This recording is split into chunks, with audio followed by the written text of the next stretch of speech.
lagi perkenalkan dengan saya dari buku. Jadi saya diberikan tugas juga pada pagi hari ini. Jadi sebelah saya ada kasus pasien dalam keadaan darurat. Selanjutnya di sini saya akan meminta persetujuan pada keluarga untuk melakukan terapi RW pada pasien dikarenakan kondisi pasien ini dalam kondisi keadaan gawat darurat. Kemudian jika dilakukan di luar rumah sakit, maka diminta untuk meminta pertolongan fasilitas dari fasilitas kesehatan terdekat. Jika telah mendapat persetujuan dari keluarga, selanjutnya itu langsung saja untuk melakukan tindakan pada pasien. Sebelum melakukan tindakan, di sini saya akan melakukan cuci tangan langkah terlebih dahulu dan juga menggunakan handscool.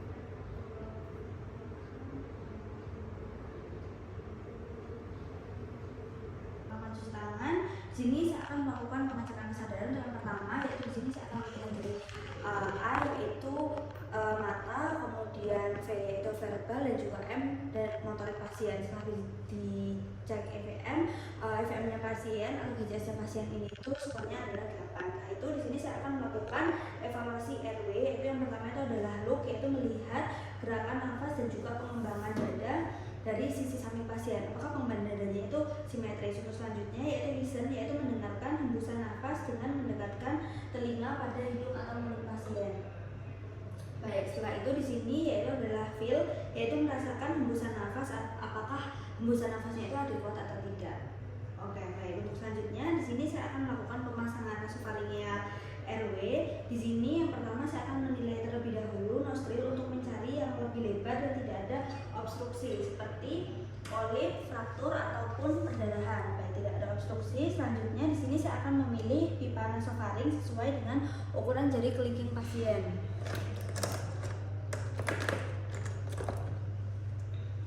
Jadi disamakan seperti ini dengan jari pasien.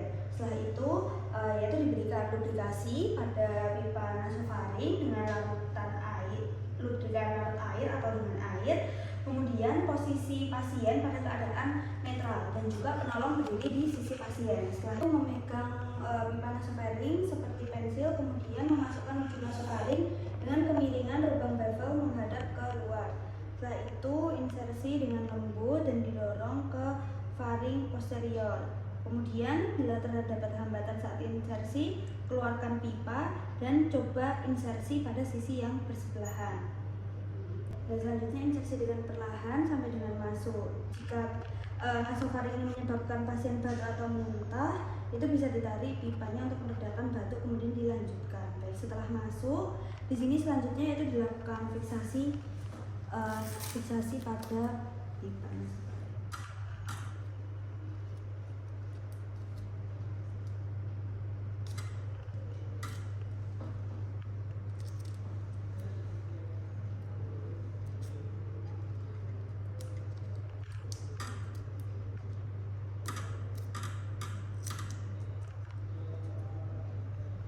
Baik, setelah itu yaitu ada orofaringeal RW, yaitu di sini yang pertama yaitu menentukan terlebih dahulu ukuran orofaringeal RW yang akan digunakan. Selanjutnya yaitu mengevaluasi ulang untuk memastikan jalan nafas pasien paten. Yaitu adalah orofaringeal RW. Yang pertama yaitu menentukan terlebih dahulu ukuran orofaringeal RW yang akan digunakan. Setelah itu membuka mulut pasien dengan metode cross finger atau squeezer, teknik dengan jari 1 dan 2. Selanjutnya yaitu memasukkan pipa orofaring dengan cekungan menghadap ke langit-langit pasien agar tidak mendorong lidah pasien jatuh ke belakang. Itu dimasukkan terlebih dahulu. Setelah masuk ke dalam mulut seperti ini, yaitu dirotasikan 180 derajat dengan ujung distal pada hipofaring. Seperti ini. Selanjutnya itu cara yang kedua, yaitu di sini adalah tanpa dilakukan pemutaran, yaitu dengan menggunakan bantuan tongue blade untuk menekan lidah ke bawah saat pemasangan lidah tidak didorong ke belakang dan juga menutup RW. Kedua di sini adalah tanpa pemutaran dengan menggunakan bantuan tongue blade untuk menekan lidah ke bawah saat pemasangan. Kemudian memastikan lidah tidak terdorong ke belakang ataupun menutup airway. Itu yang pertama, di sini saya akan menahan lidah terlebih dahulu menggunakan tongue blade. Setelah itu di sini tidak usah dilakukan pemutaran dan bisa langsung dimasukkan. Oke, baik, sudah selesai. Setelah itu di sini juga difiksasi kembali.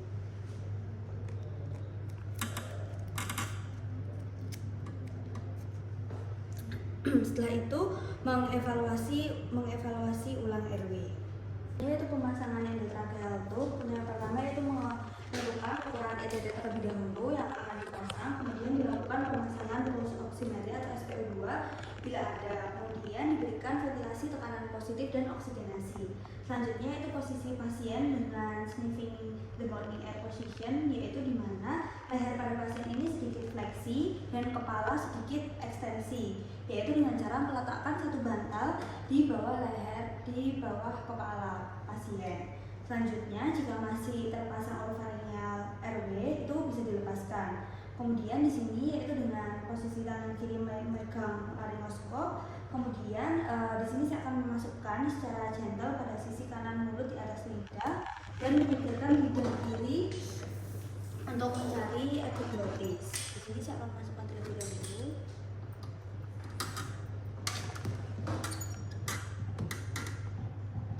Seperti ini. Kemudian untuk mencari epiglottis, jika sudah terlihat maka bisa langsung dimasukkan untuk ETT-nya.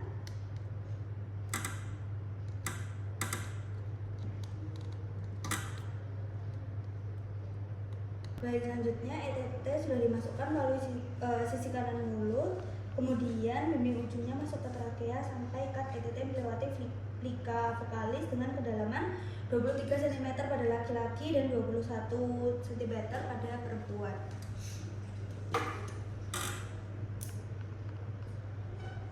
Setelah itu menghubungkan pipa ETT dengan alat ventilasi.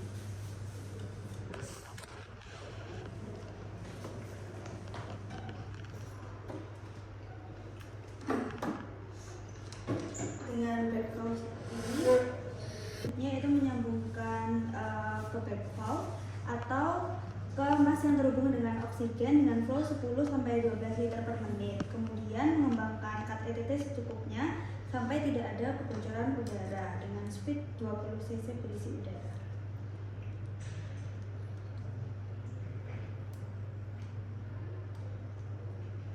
Setelah itu yaitu mengevaluasi pemasangan dengan mendengarkan melalui stetoskop pengembangan kedua parunya.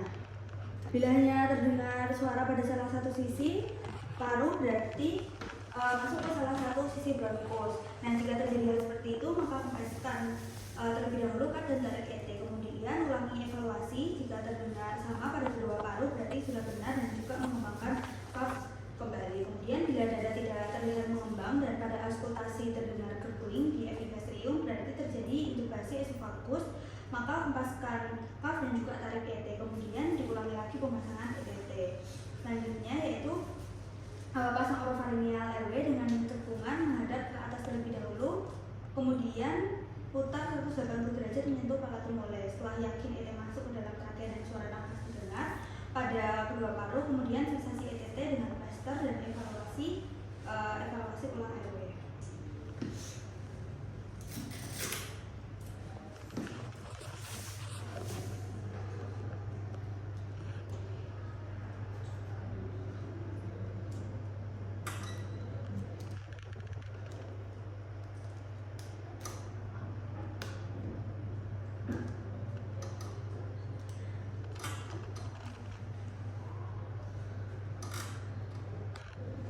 Baik, tindakan sudah selesai, selanjutnya dilakukan cuci tangan dan belakang. Untuk selanjutnya yaitu memasang oropharyngeal airway dengan cekungan menghadap ke atas terlebih dahulu, kemudian putar 180 derajat menyentuh palatum mole.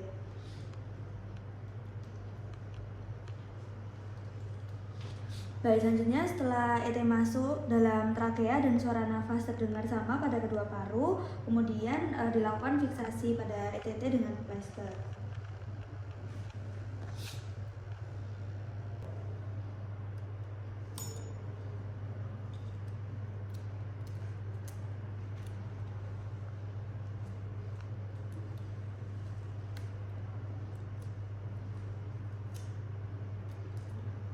Baik, setelah itu yaitu dievaluasi ulang untuk RW-nya. Baik, untuk tindakan ini sudah selesai. Setelah melakukan tindakan ini, di sini saya akan melepas handphone dan melakukan cuci tangan 6 langkah. Terima kasih.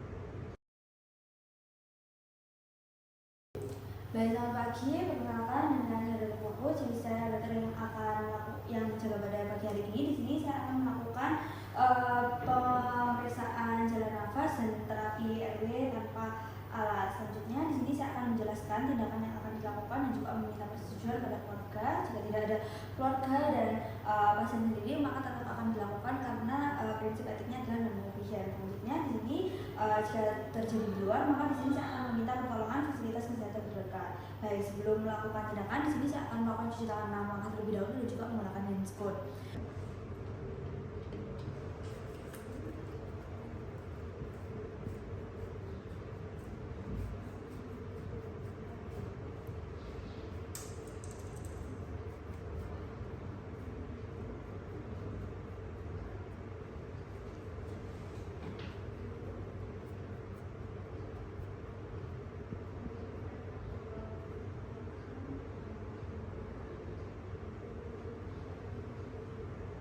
Baik, setelah itu di sini saya akan memeriksa kesadaran pasien, yaitu dengan DJS, yaitu memeriksa eye, yaitu dari mata, kemudian via verbal dan juga air mata lainnya. Jadi dari pemeriksaan DJS ini didapati bahwa DJS pasien itu adalah 8. Selanjutnya di sini saya akan melakukan evaluasi RW terlebih dahulu. Yang pertama yaitu adalah look, yaitu di sini saya akan melihat terlebih dahulu gerakan nafas dan pengembangan dada dari sisi samping. Kemudian di sini saya juga akan melihat apakah dapatnya cukup hidung. Selanjutnya di sini saya akan listen, yaitu mendengarkan hembusan nafas dengan mendekatkan telinga pada hidung dan juga mulut. Selanjutnya itu feel, merasakan hembusan nafas pasien apakah ada kuat ataupun tidak. Selanjutnya yaitu di sini saya akan memberikan terapi RW tanpa alat. Untuk yang pertama di sini saya akan melakukan chain lift, yaitu dengan meletakkan satu jari tangan di bawah mandibular dan mengangkatnya ke atas untuk membawa dagu ke anterior dengan satu jari tangan yang sama menekan rahang bawah untuk membuka mulut. Selanjutnya itu ada jaw thrust, yaitu mengangkat rahang bawah dari ramus mandibular, yaitu meletakkan satu jari kedua tangan pada ramus mandibular dekat angulus, kemudian dorong mandibular ke depan. Selanjutnya di sini saya akan melakukan finger swab, yaitu dengan jari 2 dan 3 yang dibungkus dengan kasa untuk membersihkan mulut dari sumbatan parsial seperti bekas muntahan, gumpalan darah dan juga lain-lain apabila terdengar suara nafas tambahan seperti gargling ataupun growling seperti ini. Setelah itu di sini saya akan melakukan proteksi tulang belakang servikal, yaitu di sini posisikan berdiri berada di atas pasien, kemudian jepit kepala pasien menggunakan lengan bawah setinggi telinga, kemudian kedua tangan memegang bahu dengan ibu jari mengarah ke atas, lengan bawah tetap menjepit kepala pasien, kemudian meminta bantuan dari asisten untuk mengambilkan collar press dan juga bantal pasir. Ujung collar press yang ukurannya sesuai dimasukkan dari sisi belakang dan sedikit melewati leher.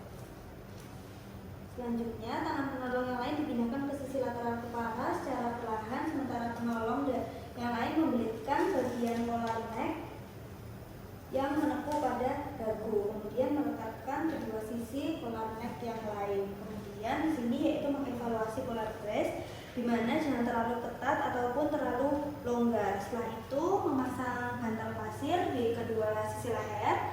Setelah itu memperhatikan posisi dan juga kenyamanan dari pasien. Baik, selanjutnya yaitu pada pasien sadar dengan kasus tersedak. Yang pertama yaitu menenangkan pasien sebisa mungkin sambil merangkul dari belakang. Jika sumbatan jalan nafas dalam kategori ringan dan pasien masih bisa batuk dengan efektif, untuk meminta untuk pasien batuk. Bu coba untuk batuk, Bu. Baik, seandainya pasien mengalami sumbatan jalan nafas yang berat atau batuk tidak efektif dan kondisi sadar, lakukan back blows maneuver sampai 5 kali. Itu ada 1, 2, 3. 3, 4, 5. Baik, selanjutnya yaitu melakukan Heimlich maneuver atau abdominal thrust pada pasien sampai 5 kali, yaitu dengan melangkah pasien dari belakang dengan kedua lengan, menggunakan kepala kedua tangan, lalu berikan hentakan mendadak pada ulu hati.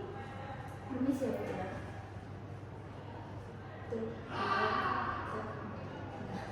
Selanjutnya mengevaluasi kondisi pasien. Bu, apakah masih terasa ada sumbatan lagi, Bu?